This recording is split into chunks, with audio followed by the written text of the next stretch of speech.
in the Delhi School of Economics. He specializes in the development and microeconomics and international economics, focusing on labor, technology, and informal sector.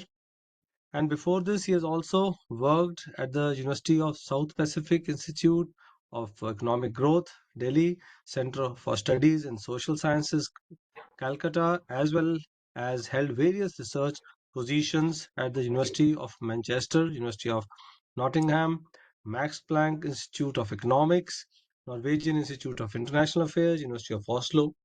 He has also received the Max Planck India Fellowship and exchange fellowships of ICSSR and CASS. Published a large number of research articles in reputed journals. So, with this, I hand over the proceedings of the day to the chair, Professor Maiti, and I'm sure he will introduce the further speakers and take forward the session. Professor Maiti, please. Am I audible? Yes, you're audible, please. Let me first thanks the director of EGROW and the other organizer of EGROW giving me opportunity to chair the sessions. To be honest, I need to also confess that I'm not really expert on climate change, but of course, and I have recently worked some pieces of work related to the environment and the climate change.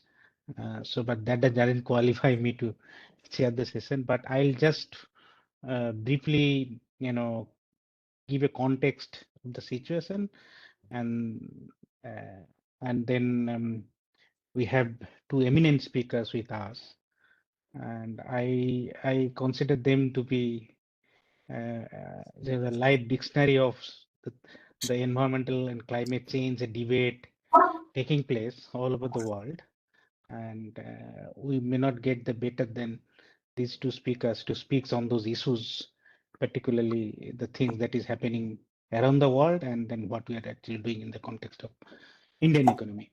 So, so let me first say one or two things. We all are witnessing substantial drop of the climate-related issues. There are various challenges, and we have, I mean, scholars are already forecasting that the way things are actually going ahead, and by the end of this century, I think there would be 2 to 3 degree temperature rise. If this continues, and recently even our recent estimates have also showed that in developing country, the growth rate may be brought by more than 3% for 1 degree rise in climate change. So this is the situation, and on top of that, we are also witnessing the drop of labor productivity, drop of total factor productivity, and even recent one UN study has also showed that if also this continues, almost 50% our ecological resources the species that exist in the world would be extinct. So given these circumstances, and now we have also already witnessed COVID had actually put us such condition that we cannot actually play with the environment no more. And most of the government now coming up with some kind of strategies, at least to adapt and mitigation policies. And India government has already found a roadmap. And as per the government announcement, that we are supposed to cut down by our carbon emissions by 30 to 40% by 2030, and we may be able to actually go to the zero carbon emission by 2070. So this is definitely the hope. But how we're actually heading towards that, what is our roadmap? To address and discuss these issues, we have two eminent speakers. I will first, I'm very much privileged to introduce them. First, I don't know, should Madam Urvashi would like to go first, and then maybe Professor Manjeev Puri Yes, may because come I in. have Okay. a presentation which might Yeah. set the Let context. me. Yeah. Okay. Let me introduce first Professor Urvashi Prasad. Urvashi Prasad is the director of the Office of Vice Chancellor Niti Aayog, which is government think tank, India government think tank. She has co-authored more than 150 publications, and she co-authored Indian first voluntary national review represented in UN Nations High-Level Political Forum on Sustainable Development in 2017. She was recognized one of 75 Indian achiever at the UK Parliament on the occasion of 75th years of Indian independence. She has also been recognized as one of the 25th most influential women in healthcare and 100 most influential women in India in 2023. She is a member of World Economic Forum's expert network, uh, and she earned her degree, basic degree, BSc in Life Science Genetics from in the University of Birmingham, UK, and followed by MPhil degree on biosocial enterprises from University of Cambridge, and she has earned MSc in public health from London School of Hygiene and Tropical Medicines. So let me first welcome her to present her views, and then we'll come back to Mr. Puri when after that. Okay. Thank you. So Mrs. Prasad. Yeah. Thank you. Thank you for the introduction, Professor. If someone can just share my presentation, please.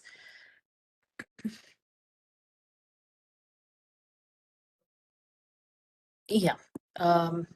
Next slide, please.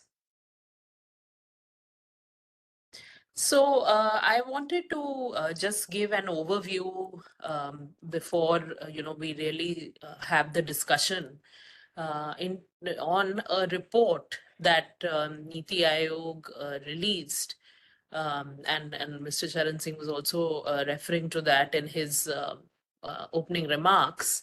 And this is a report that we just released on the 19th of December, based on a conference that Niti Aayog had organized in July, along with IDRC and the Global Development Network as our partners in this endeavor. It was a 2-day international G20 conference, and we had about 40 leading experts from around the world who joined us. Most of them joined us in person, and we had about 15 countries represented, amongst these 40 experts, including the countries which are successively taking up the G20 presidency. So we had experts represented from Indonesia, from India, from Brazil, and from South Africa. So the objective really of this conference in July, and the publication that we have now released, which is essentially summarizing the key takeaways from that conference, was to undertake a deep dive on the prospects and challenges pertaining to green and sustainable growth for the global economy. And of course, there is a certain global context in which this conference was held, and indeed in which India conducted its G20 presidency. And some of the key elements of that I have tried to outline here. So firstly, opinions are sharply divided on the growth consequences of the energy transition from non-renewable fossil fuel based sources to renewable sources of energy. There is also the adaptive challenge of climate change, and this is particularly severe for the countries of the global south. A lot of the burden of adapting to climate change, mitigating its impact, is actually lying with the countries of the global south. while much of the responsibility and accountability for climate change to begin with must obviously be taken by the developed world. So there is this inherent dichotomy that we're now faced with.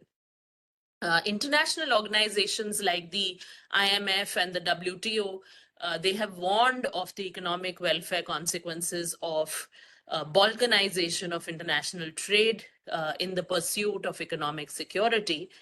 There is increasing concern that the global financial systems are not a force which are supporting long-term sustainable growth, and especially in the context of the developing and the least developed countries.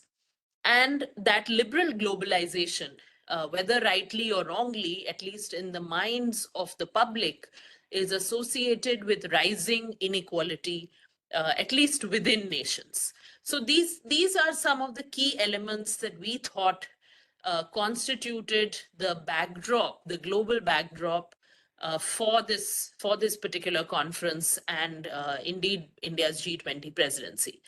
Next slide, please. So we had 6 themes that were chosen for the conference, and I'll briefly just describe why these were chosen. The first theme was on energy, climate, and growth. And this was chosen for its obvious importance in with respect to climate economics. There was a lot of focus on India-specific challenges and opportunities in the transition, trade-offs in the political economy of climate action, and as well as viewing climate adaptation as an economic problem. So really this session, we tried to bring out the very complex relationship interlinkage between energy, climate, and the economy. The second theme was on technology, policy, and jobs. And here we looked at issues like advances in generative artificial intelligence and how this is disrupting the labor market and is impacting jobs of today and more so jobs of tomorrow. Demographic concerns of an aging population, largely aging population across the world, increasingly environmentally driven migration, and major job market transformations that are taking place primarily as a result of technology, but also a lot of other factors there. The third theme was around the growth implications of a fractured trading system, and I mentioned this in the global backdrop in the previous slide. So here, the discussions were focused around China's resilience and dominance, as well as the impact of deglobalization on Europe and US-China relations. The fourth theme was on reshaping global finance for sustainable growth. And here we spoke a lot about the increasing global financing needs in the face of dwindling liquidity, and how the currently informal, inefficient, and fragmented global financial structure is grossly inadequate to meet the financing needs and meet helping the countries of the global south in particular meet the twin objectives of undergoing the energy transition, but also sustainable and equitable growth. The fifth theme was on multilateralism, which is obviously a very complex topic. And here we discussed strained multilateralism, the systemic crises which are stemming from the disruptive technological innovations like AI, but also the lasting effects of the COVID pandemic, and importantly, severe recessions, which are transmitted from the global north to the global south through the trade channels. And the sixth and final theme was around adjustment, resilience, and inclusion in an uncertain world. So here we spoke a lot about different dimensions of inclusion and how we can ensure equitable growth. And we also spoke about developing an inclusion norm which is based on health, nutrition, and overall well-being. So these were the 6 themes around which the discussions took place in the conference. Next slide, please. So here I've just, and of course, you can find all the detailed takeaways in the report itself, which is available on the NITI website. But I've just attempted in one slide to summarize some very highlight, points from each of these sessions that I mentioned on the previous slide. So in the first slide, in the first session on energy, climate, and growth, a couple of very key points and consensus points emerged. That one is that multilateralism is a necessity, it's not a choice, it's not an option. And that flexibility, the idea of flexibility, is central to the global south as it tries to deal with the disproportionate impact of climate change. And I'll talk more about what the experts meant exactly by flexibility in the subsequent slide. In the second session on technology policy and jobs, it became very clear that it is crucial to invest in education and stimulate the labor force, that sustainability is not just about being an economic activity, but it is as much about human well-being, and that disruptive technologies like generative AI require a comprehensive policy and regulatory framework if we are able to get the most out of these and also mitigate any potential downsides that could arise as a result of these disruptive technologies. The third session on the fractured trading system, it became very clear that India has the potential to emerge as a future engine of growth, especially given the aging population in China. And that adoption of innovative strategies centered on sustainable growth and the need for trade reform is absolutely essential. The fourth session on reshaping global finance, there were a number of takeaways here, such as making the allocation of special drawing rights rule-based and less discretionary, managing debt sustainably and transparently. Essentially, we discussed the concept of the multilateral creditor club, and strengthening financial safety nets, invoking the IMF contingency lines, as well as regulating the role of credit rating agencies. On multilateralism, there was a consensus that we need to advocate for more manageable, tangible goals within the SDG framework, because the SDGs are a very large set of goals and targets within that. And so there was a clear consensus that we need a more manageable, tangible set of goals within this overall framework. There was again consensus on the need for overhauling multilateral institutions and in particular encouraging the growth of minilaterals, as well as, like I mentioned in the earlier slide, that recessions from the global north getting transmitted to the global south through trade channels, it is very important for the global for there to be insurance mechanisms for the global south against these kind of transmissions. And finally, on adjustment, resilience, and inclusion in an uncertain world, we spoke extensively about the design of social protection systems by growing middle-income countries to minimize problems associated with coverage expansion, as well as how we need to address multidimensional poverty by considering aspects beyond income, such as health and nutrition. Next slide, please.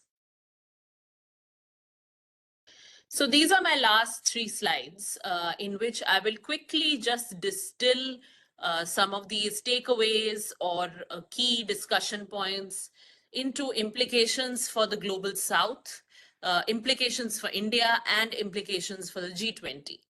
So for the global south, like I was mentioning in the earlier slide, that flexibility emerged as a very important issue, and so it was suggested that countries of the global south could consider setting up a flexibility mission to help them deal with the disproportionate impact of climate change. The second aspect was that there is certainly a big opportunity for countries of the global south and to expand the global footprint, their global footprint, by leveraging opportunities presented by the ongoing decoupling and restructuring of supply chains of global corporations on a China plus one basis. So this is a big opportunity area for countries of the global south. And of course, the importance of developing effective insurance mechanisms against the severe recessions which get transmitted from the global north to the global south. Next slide, please. So this slide is on some of the key implications for India. And of course, there were many implications. And again, the details can be found in the report. But one of the major points was that there is a potentially positive economic impact of India's transition to net zero emissions, which involves a shift away from fossil fuel imports, and the impact on the balance of payments, etc., was discussed extensively. So this is definitely an area of future work as well, and research and academic interest. The second aspect was on the importance of India enhancing productivity in traditional sectors, creating manufacturing jobs, managing competitive exchange rates, closing the infrastructure and logistics gaps. And we had a lot of discussion on the Gati Shakti master plan in this context, as well as, of course, improving education and really investing in skills to make the most of the opportunity which is arising as a result of the China plus one move of the large corporations that I alluded to in the previous slide as well. And we did have a keynote address during the conference by Mr. Nandan Lilekani, who spoke a lot, of course, about Aadhaar and India's digital public infrastructure. And he especially highlighted how the digital public infrastructure can play a crucial role in climate change action, aiding in anticipatory climate financing, the promotion of a circular economy, as well as the creation of energy interfaces. Next slide. So this is my final slide, which is really what are the implications for the G20? And there were many. And we did, of course, share these with India's G20 Sherpa, Mr. Amitabh Kant, who was himself actively involved in this conference. And he was also present at the launch of the publication. And so a lot of these were also made their way to the New Delhi Leaders' Declaration. They were reflected in many of the points there. So one thing that clearly emerged, which I have depicted in this graphic here, were 4 tenets of the new multilateralism, which is that meeting global challenges requires substantially higher public and private investment in developing countries, that most developing countries will require considerable international support because of limited financial, technological capacity, that multilateral development banks are the best positioned institutions to deliver this support at scale and with a sense of urgency, and that MDBs themselves need to transform before they can help countries of the world transform. So these 4 tenets of the new multilateralism emerge very clearly. And I'll just quickly go through some of the points on the other side in terms of the implications for the G20. So one of them was that we need fit for purpose multilateral institutions, and these should be able to recognize geopolitical economic realities, to address global common challenges. Representation of the global south in the G20 must be further enhanced by inviting minilaterals like the ASEAN as observers. The need for multi-pronged reforms was stressed, in the WTO, the Club of Clubs, IMF contingent credit lines, and so on. Fairer credit ratings, I also mentioned earlier. The fact that the G20 should put in place a non-proliferation treaty for SDGs. The importance of Africa was discussed extensively in the context of inclusion, and the fact that adjustments need to be made in the design of policies to lower inequality. Of course, the Indian presidency did make a significant advancement by the inclusion of the African Union into the G20, but there's a lot of work that needs to be done clearly in this respect. And finally, that the G20 must find trade-offs between efficiency and security to not lead to discretionary prohibitions. So this was my final slide, and I just wanted to set the context in terms of this report that we have released. The recording of the session during which it was released is available on YouTube now, and of course the report itself is available on the Niti Aayog website. So I would encourage you to have a look and share it with your networks as well, and of course any feedback and discussion, so that we can keep these discussions going. I think that just to say in closing that our intent of coming out with this report was that it's not that India's G20 presidency has concluded, so the work that we did in the course of that concludes as well. We need to continue to follow up, and of course Niti Aayog is one of those very important government institutions at the central level which can ensure that in partnership with think tanks and the academic community and experts, we can ensure a follow-up of whatever we learned and whatever emerged from our G20 presidency. So that was really the overall intent of doing this. Thank you very much for giving me the opportunity to present here. Thank you. So let me also thank Madam Urvashi for giving up the context and the issue that was discussed in the G20, and you also gave us to some extent roadmap that to be followed by Indian government and presidency overall, so that we could reach to the zero carbon emissions soon. Of course, the concrete issues to be evolved, as we go forward, but at least you gave clear roadmap to think through. So thank you very much. At least that could give us some food to think through, and we'll come back to you when specific questions would be discussed, and I think you will be able to answer to some extent better. So let me first now then move to the next presenters, and he is really experienced, particularly in the field of climate change. Manjeev Singh Puri, he is a distinguished fellow and the advisory board member of TERI. He has distinguished careers in the government and particularly in the foreign services. I don't want to waste much time introducing him, but I need to definitely say a couple of things.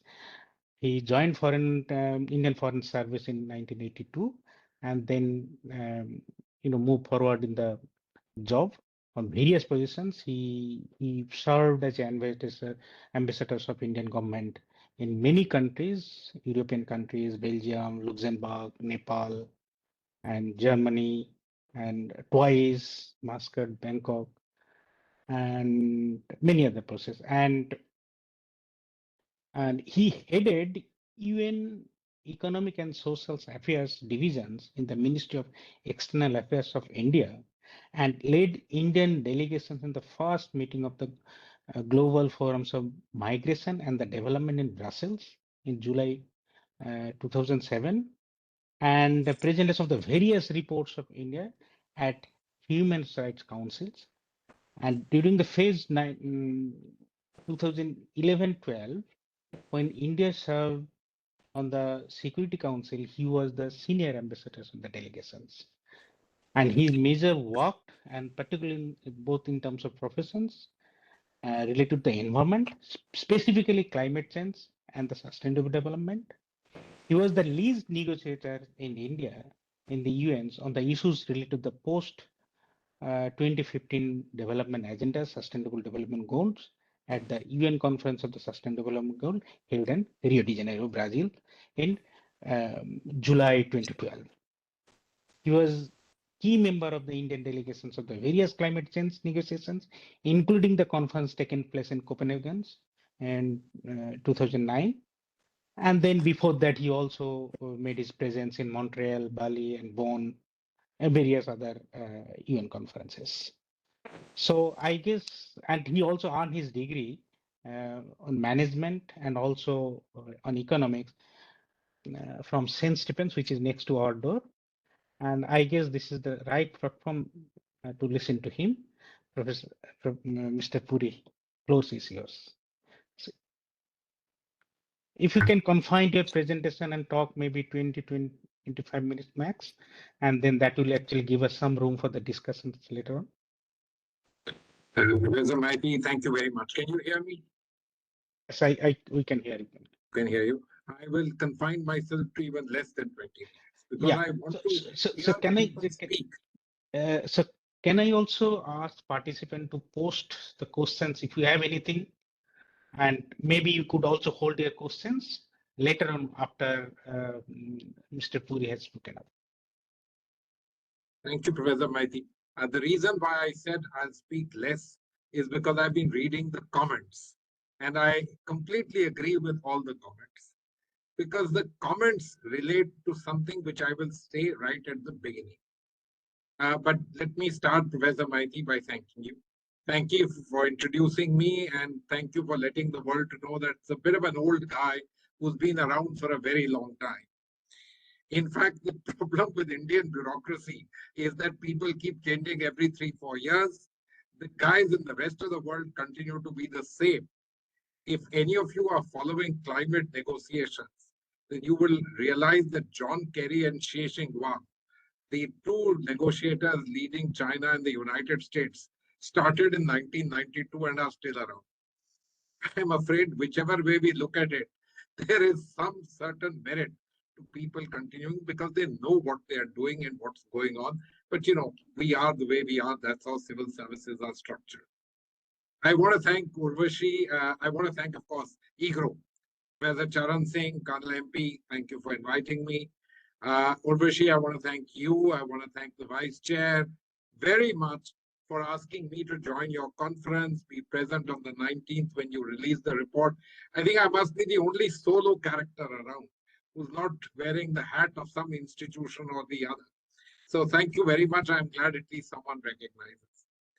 So guys, let me get down to a few very basic things.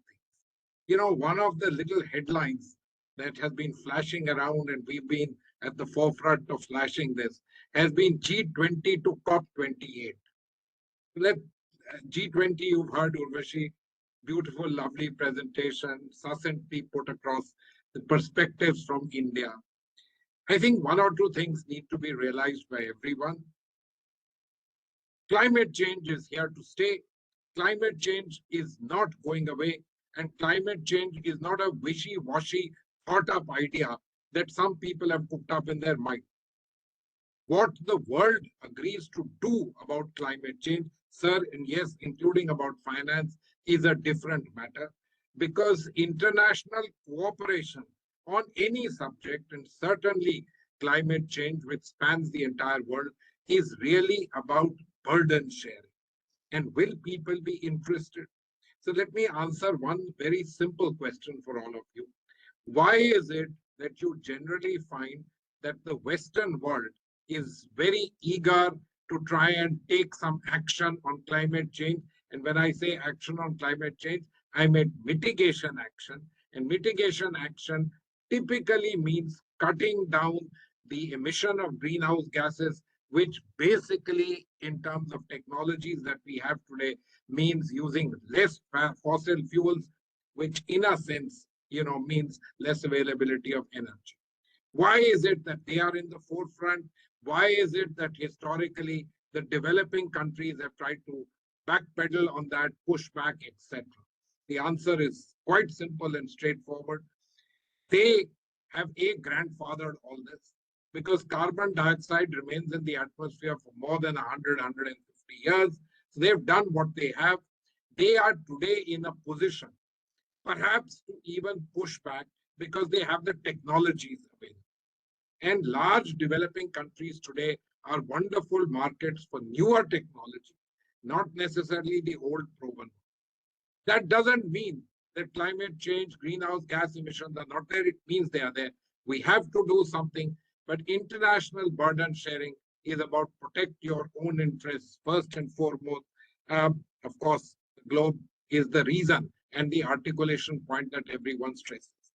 Let me read something to you very interesting. The Economist the grandfather of all that the world knows in terms of liberal uh, free economics thought in the world, wrote after COP28, the call to phase out fossil fuels was both economically infeasible and politically naive. Can some of you roll yourself back 2 years to Glasgow, the COP that was held after the COVID pandemic kind of ended? And if you recall, on the last day, India was hard pushed to simply say that we will phase down the use of coal and not phase it out. Look how things changed. Why has this change happened? The answer is very simple and straightforward. And I want to focus on big ticket things. There are always complexities to everything. The COVID pandemic, but more than that, the Ukraine-Russia war, which resulted in sanctions against Russia, which brought about oil embargoes and so on and so forth, leading to the European powers as well as the American powers feeling the pressure insofar as fossil fuels are concerned. The final declaration in Dubai, the COP28, in fact, allowed a certain amount of leeway on fossil fuels while saying that we will take actions on fossil fuels in time to come. They also removed a line which was there in the draft earlier, which said no new coal plants will be set up. Let's understand how all of this happens. This is the global power play and the power games that go on. That's what global negotiations are about. Fortunately, as far as we were concerned in India, the outcome this time, neither finger pointed us, as happened in Glasgow, nor was an outcome that didn't match up to our requirements. It provided for a certain development space. It provided for a certain use of fossil fuels and didn't cut down on the policy space which was available. Yes, of course, it gave a pointer that you have to start doing something on fossil fuels. And Urvashi, Niti Aayog, etc., are absolutely spot on that you need to start working on what you can do in terms of changing the fuel mix, moving away from fossil fuels. Is it renewables? Is it nuclear? Is it going to be hydrogen? I have no idea what else, but that's the reality. We also leave a simple point to all of you, and that big point is that of money. What did the COP in Glasgow do about money? Pretty much not too much. Of course, a thing called the Loss and Damage Fund, which had been agreed to be set up in the last COP in Sharm el-Sheikh in Egypt, was operationalized and a certain amount of seed capital was pledged.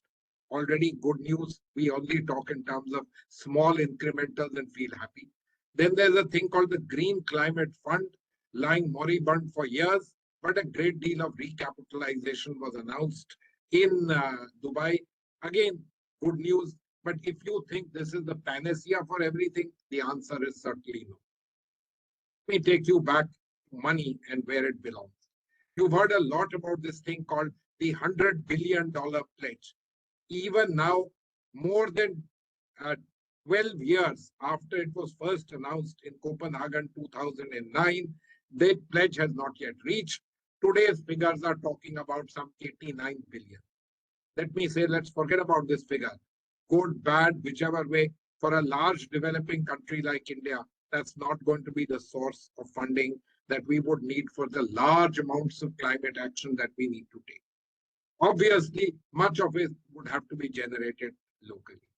But the fact remains that the local abilities, even for a large country like India, are limited and are certainly not enough in terms of the amount that we need only to meet mitigation actions. And I'm not talking about adaptation, etc.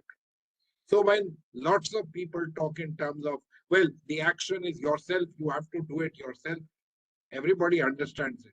But international cooperation is not about lecturing me about what I should do myself. I can read a textbook about it. It's about what you are willing to do with me, for me, and in cooperation and collaboration with me. And pretty much we haven't really seen much happening.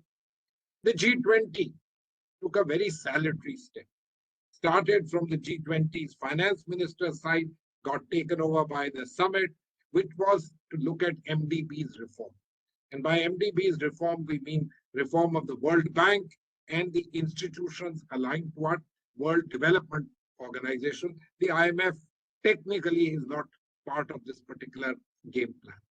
And one of the areas which was focused on, which I'm afraid continues to remain an area highlighted but not really being acted upon, which is how can we facilitate the flow of private sector funding from the Western world to the developing countries.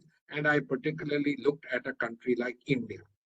I think we need to understand our needs are huge, our needs are massive, and we don't have the money to be able to do it ourselves. This is something we just need to accept. There's nothing wrong in accepting it. How do you get overseas money? Today, we are too large an economy to be getting money from what are called official government sources. It will be very difficult, willy-nilly, impossible aid flows. People won't give you. You can't say you want to sit on the high table of the UN, the G20, and the World Bank, etc., and then be looking for concessional action. Even if it is in their interest, they won't do it, because that's the nature of global politics. So you have to look at making it meaningful for them, useful for them, and for those who invest from them, finding that there is a suitable return. What are we finding? Let me take you all, you're all economists here, but actually if you can, in some senses, divest yourself from the economics hat and think about yourself as the finance manager of a major company, i.e. distinguish yourself from finance and economics. You will hear one particular word very often spoken by finance managers in terms of international monies, and which is called hedging. Did you know what the hedging costs, even for a good project of a large and well-known Indian company, is if it borrows in US dollars? It is a substantial sum. Sometimes the figures can be as high as 6%. And you know what that can do? It can derail your project. Far from being able to attract foreign capital, it becomes a huge impediment. Can the world get together and do something about that? Urvashi mentioned things such as de-risking. That's certainly the big area. First loss guarantees, foreign exchange hedging. Can we do something in that area? My personal view, and the one specific area that I've been pushing, is that if we look at trying to do some kind of action in this, we would do ourselves a favor and do a big favor for the world. Let me stop here and make a point which may not be politically very, very palatable and very good, but it's a very interesting point. If we leave out the developed countries in the world and leave out China along with them, because they've grandfathered everything that could have been done, and we look at the countries where if you take climate action, and I'm willing to even concede, let's talk only of mitigation action, i.e. curtail the use or the emission of greenhouse gases or carbon capture and usage, etc., whatever you wish to do. There are 10 large economies in the developing world. If they took action and substantial action, the world would be the beneficiary. And so, frankly, that's all that the concentration has to be. And really, the rest of the 100 billion can go to the other. These are not politically palatable, but here we are among a set of experts who are deliberating on the matter and dare say will be influencers in their own countries, countries around the world, and in our region. And I therefore believe that if the multilateral system can be tweaked to somehow be a part of the process of assisting private flows from the developed world to the developing world, it would have done climate change, sustainability, and the development quotient in the developing country. A signal positive, a game-changing requirement in today, the year 2023. And finally, one small little point. Urvashi has spoken a lot about multilateralism, multilateral changes, multilateral development banks, etc. They are political entities at the end of the day. Everybody among you would have been following the debates, the votes at the United Nations on Gaza. I think if I asked all of you in your individual capacity, most of you would raise your hand and say, how can we vote against any of them? But have you seen the way the voting pattern has gone? That's the nature of global governance. where hegemony is a very important element. What happens at the World Bank and IMF, please bear a little bit of thought to. In both these organizations, the United States has, in a sense, what is called a casting vote, because these two organizations and all their subsidiaries require 85% yes for a major area of action to go ahead. And the US by itself has more than 16%. They're not going to give it up. The Chinese are the ones who are knocking on the door for enhancing their quotas, which are today in the region of about 4%. Typically, these quotas are supposed to reflect your economy's size in the global economy. Are we or anyone else ready for that? We'll have to wait and watch. But believe me, this particular aspect is something which is important, absolutely necessary for us, and we have to work on climate change. But the game continues to be the way it is, the old hegemony game, and I'm afraid I don't see much changes for that. Remember, in the year 2016, there were elections in the United States. The much touted Paris Agreement, in a sense, steered by President Obama, and he had ratified it, etc. It was the first act of President Donald Trump to pull the United States out of that. We have elections in the United States in 2024. It's best that I don't say anything else anymore. Thank you. Thank you, Mr. Puri, giving a complexity of the problem.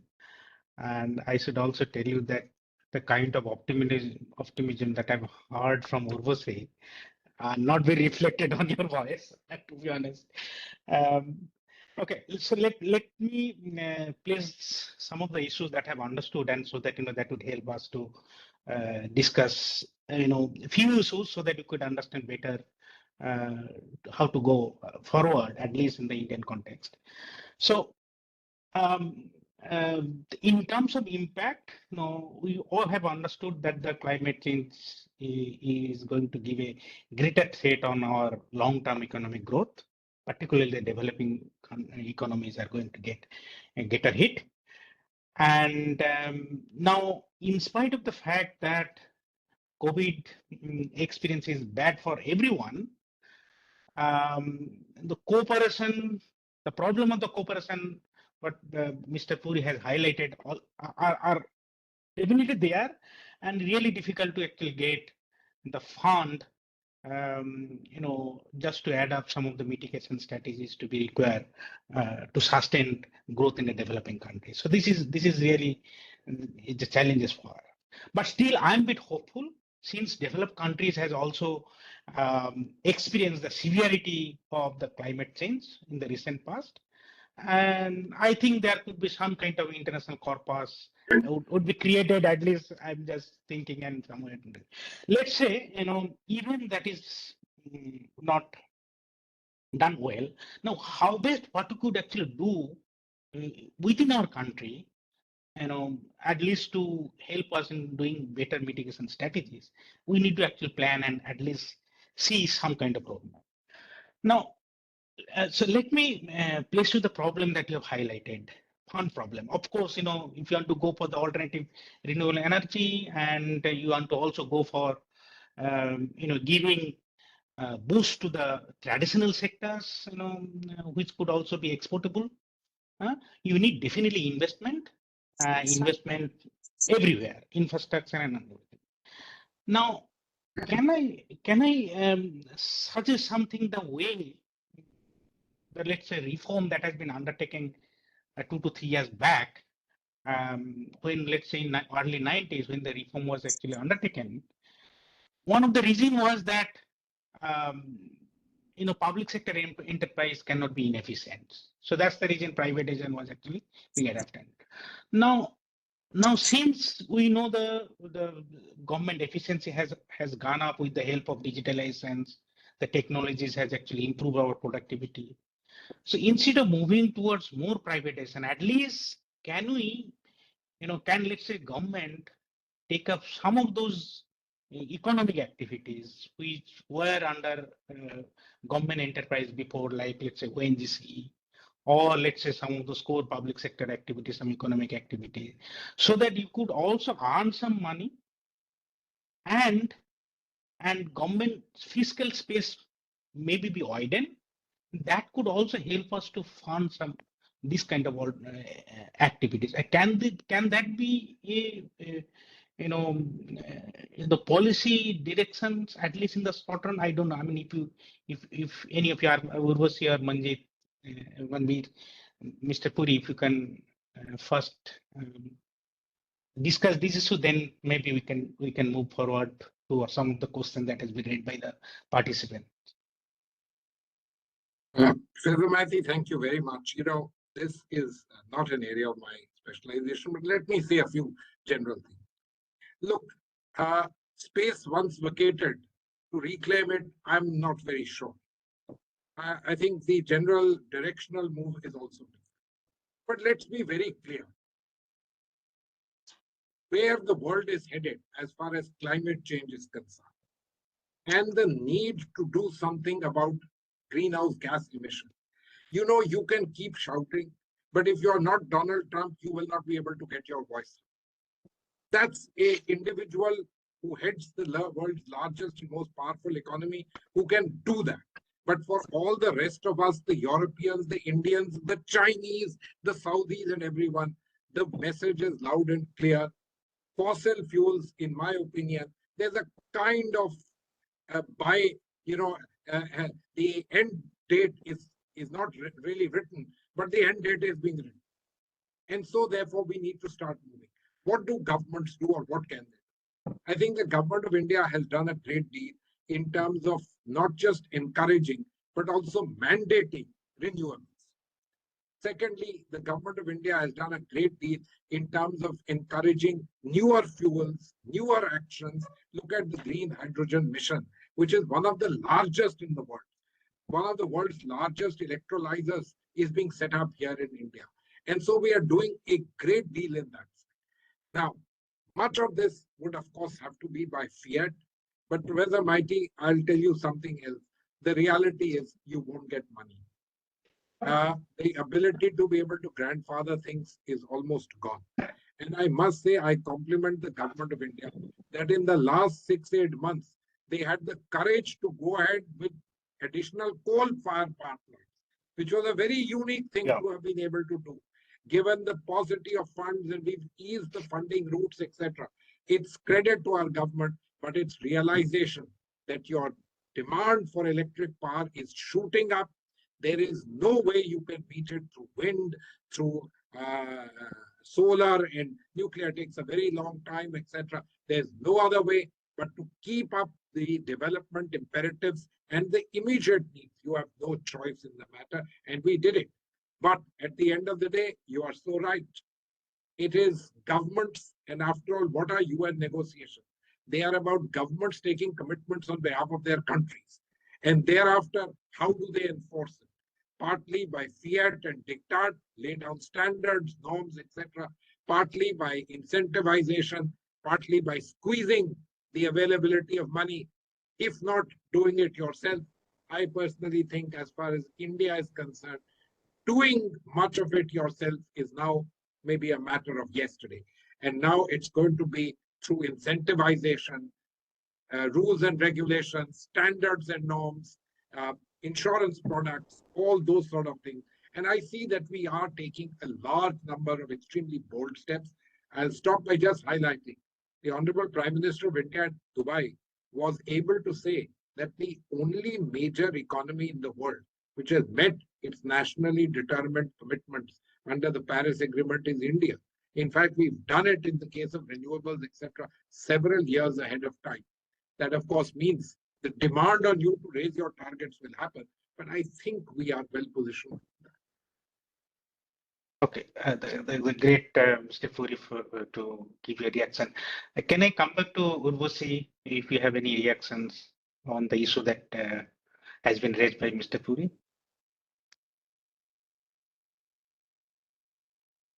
Yeah, so I mean, not reactions per se. I think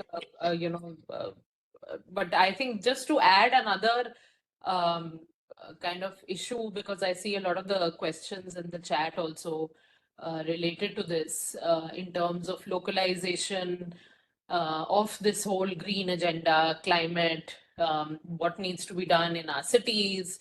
So I think what we are at least trying to do from Niti Aayog's perspective is that, of course, there is a lot that the union government is doing, as Mr. Puri mentioned, whether it's the green hydrogen mission or various other initiatives. I think this budget, the last union budget, had a number of initiatives which were related to this whole, energy transition and the green agenda, etc. But I think what we are trying to do is we're trying to help every state, and that's where the localization comes in. We're trying to help every state develop its own pathway, because every state will need to have its own pathway. If we look at a state like Jharkhand, which is heavily large part of the economy is based on fossil fuels. You cannot just suddenly tell them, okay, you just have to move to renewable sources of energy. So Jharkhand will have a very different path from another state in India. So I think we're trying to work, as much as it is an international issue and a global issue and a political issue, it's also an issue of localization, adaptation at the local levels. And so we're also trying to take it to each of our states. And then even below that, to whether it's the city level or whether it's the district level, to say that, what is going to work, because we all know that in India, there is no one size fits all approach to any issue. And definitely we cannot adopt this approach even to this issue. And we cannot let, economies suffer. There are still states where even on development parameters, we are lagging behind much more, compared to other states. So we can't compromise obviously on those priorities. So I think we are helping through the state support mission, which has been set up at Niti Aayog. We are trying to work with each and every state to develop its own roadmap. And hopefully once we do that and we have those strategies emerge, there will also be more clarity in terms of exactly what we require. Of course, we do know at a broader level, whether it's in terms of quantum of finance or type of technology, etc. We do have some idea, obviously, of what do we need. But I think once every state has this detailed roadmap in place, we will have a much more granular sense of what do we actually need and where and what do we need to support every state with.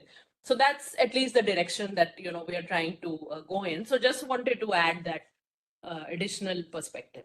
Thank you. Thank you, Madam, giving your the perspectives and the clarity on the thoughts that you raised. So I think Ashokji has raised hand, and if you want Yes. to. Yeah. Thank you, Mr. Chairman, Professor Maiti. I must congratulate Urvashi and Manjeev Puri for such an astounding and intellectual exposition. It was a really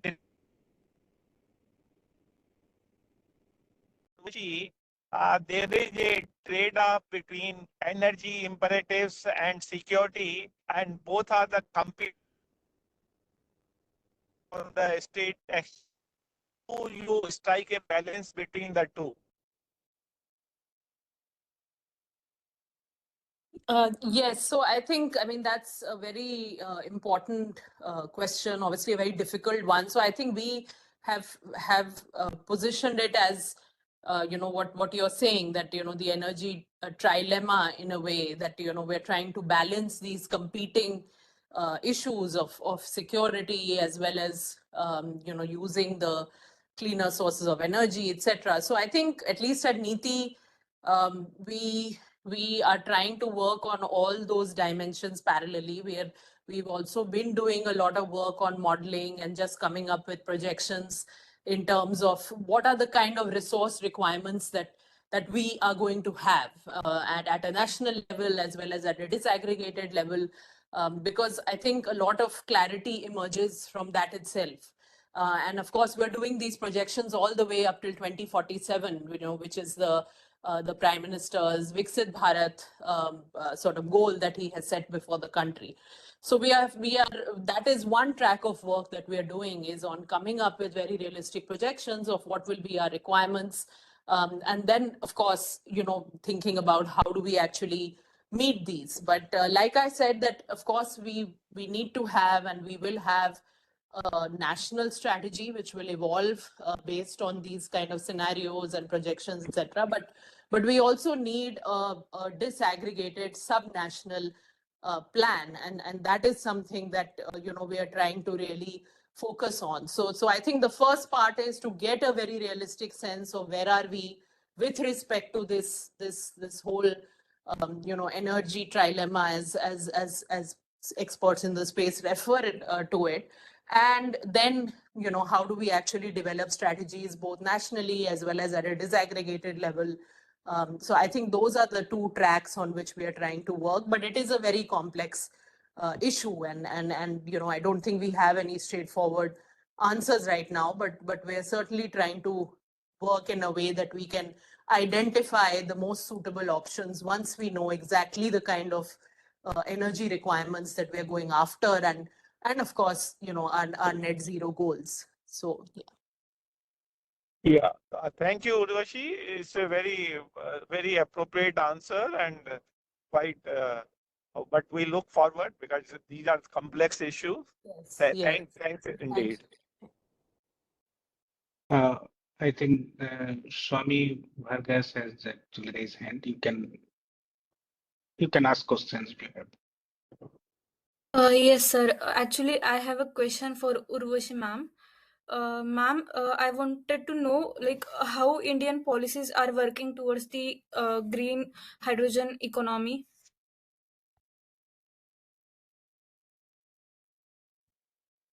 Yeah, so as Mr. Puri also mentioned, we have, of course, launched this big green hydrogen mission. So, you can see a lot of details on that, but it's basically, the whole idea is that we're trying to take this agenda to all our states and as well as to our cities. So that is one big sort of agenda which is there as part of this overall mission. Obviously, there's a lot of additional funding which is provided, and that is there in the union budget. But the idea is very much to take it to each of our states to see how it would work in each of their contexts, because there are some states which are already a bit ahead of the curve when it comes to green hydrogen, utilizing green hydrogen, etc., and the overall green hydrogen economy. But there are other states which are yet to even get started. So I think through this mission, it is our endeavor that we will work with all the states, given their differing contexts, and help them develop tailor-made solutions which can be implemented in their particular context. So I think the broad agenda is obviously clear, but we're now trying to localize that to take it at the subnational level. And that is really the kind of overall idea. And it's not just the green hydrogen mission. I think we have a lot of other schemes also that the government is implementing. And like I said, if you look at our, just to see our union budget this year, there was a number of different initiatives, a slew of initiatives, for this whole green energy kind of transition. So I think we have to look at it in totality. It's not just about one mission or another, but we have to look at the full package of interventions. There's green hydrogen, there's solar, there's hydropower. There's so many things which are going on. But I think, like I said, the crucial thing is to make sure that every state, because of the nature of our country, has a very clear roadmap, is capitalizing on its natural kind of strengths and resource base. So that is something that we're really aiming to do with some of these kind of national missions.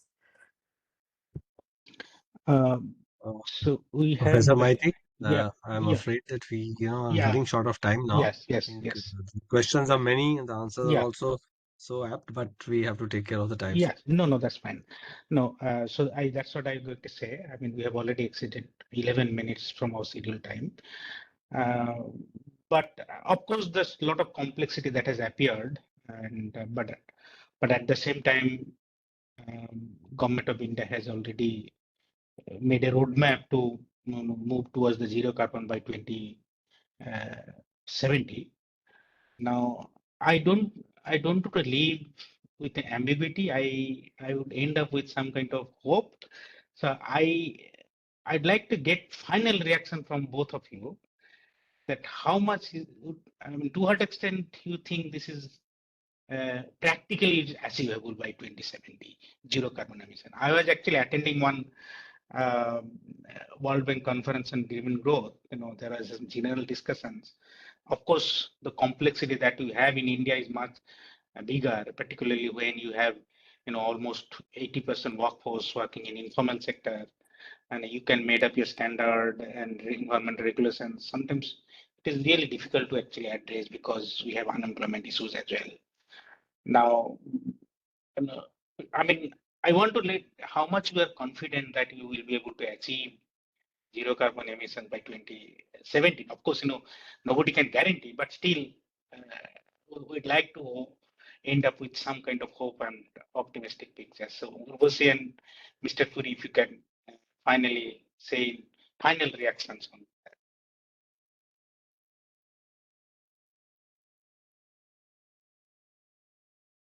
that. Urvashi, you've got to go for it. It's the government's answer. Based on your whole experiences of I will. Let her answer. Yeah. No, I mean, I really wouldn't want to make any kind of, guesses in terms of what's going to happen and the way till 2070. No, but we do forecasting, and we have to do the forecasting as well, even if it is not Sorry? achievable. But we do forecasting, and we have to do forecasting as well. Yeah. So that's of course, we do forecasting, and I think as per that, obviously, we would like to believe and we would like to be optimistic that we can. But I think beyond that is obviously very hard to say that, whether we'll actually get there or not. But our job is to obviously come up with the projections, but then actually work on the strategies, and that's what we're trying to do. So yeah, I think that's probably as much as I would be able to say, and gaze into the future. Okay.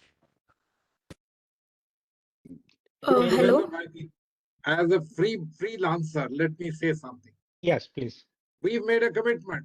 We have no choice. And as you rise up the ladder and sit on higher and higher tables, frankly, if you are not one of two who can afford not to, follow the guidelines that they set themselves, you have no choice but to follow.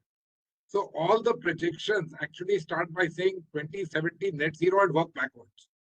And that's the nature of it, which is why you are asked every now and then in peer reviews and elsewhere, please tell us your roadmap. How are you going to achieve it? People are not saying, "Arey 2070 mein aap to hai nahi, kya farak padta hai?" No, not at all. They want to know what you've done today and what you're doing. Now, as far as I am concerned, my understanding is that this is not just doable, it will have to be done, but the world itself will have to move towards, let me say, a much lower trajectory of greenhouse gases because of the requirements of science, global warming, etc. In a country like India, I think, again, as I said, let me be sort of on my own, not politically correct as such. We are a country which relies a great deal on global cooperation.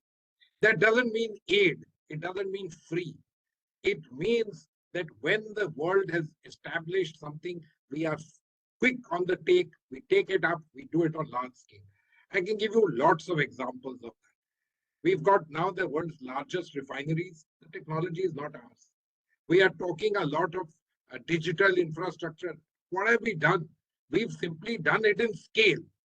But all those ideas have come from somewhere else. That's the nature of the economy where we are. If and when, and I have no doubt it will happen, the world starts discovering and moving towards less GHG emitting fuels, whether it's hydrogen, nuclear, small nuclear, I don't know what carbon capture, I don't know. And I think a lot of the world is working on that. We will not be far behind in adapting to them, in adopting them in huge and massive manner.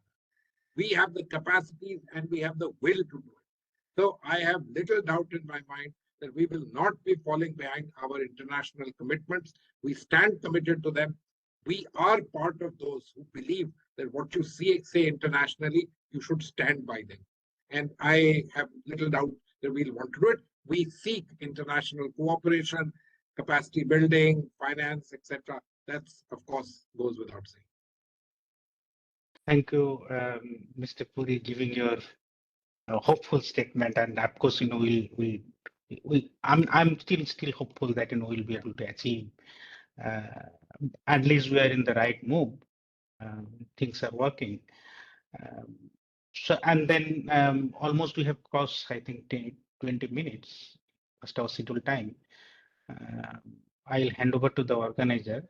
But before that, I should definitely thank Urvashi and Mr. Puri for having, discussing so many complex cities. They are in this kind of, the discourse, policy discourse, debate internationally, locally. And you illustrated the problem lucidly and tried to also give us some kind of roadmap for us. And with this hope, I think we need to understand more, and many such discussions definitely later. I definitely encourage. Will see that EGROW will be coming up. Series of this kind of discussions to understand more of those practical issues that are that will be upcoming as you go forward, and will be enlightened much more in future as well with this kind of discussion. With that, I should definitely thank both of you for your discussion, and let me hand over to the EGROW organizers. Please take over.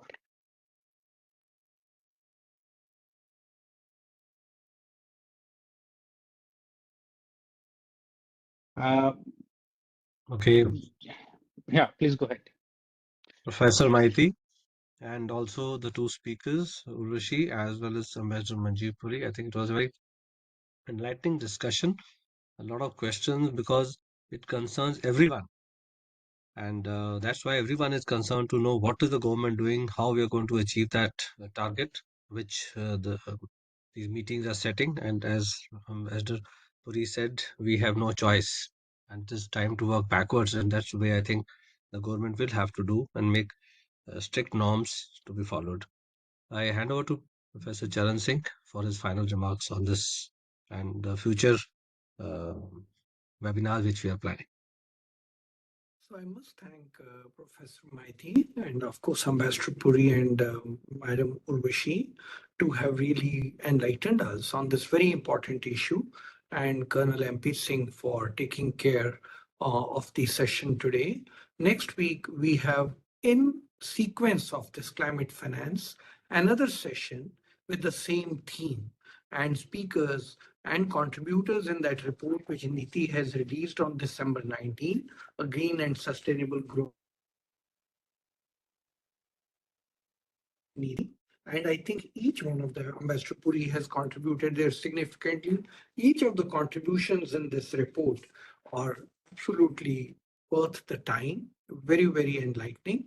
I would request that you could go through that. We'll provide you the link.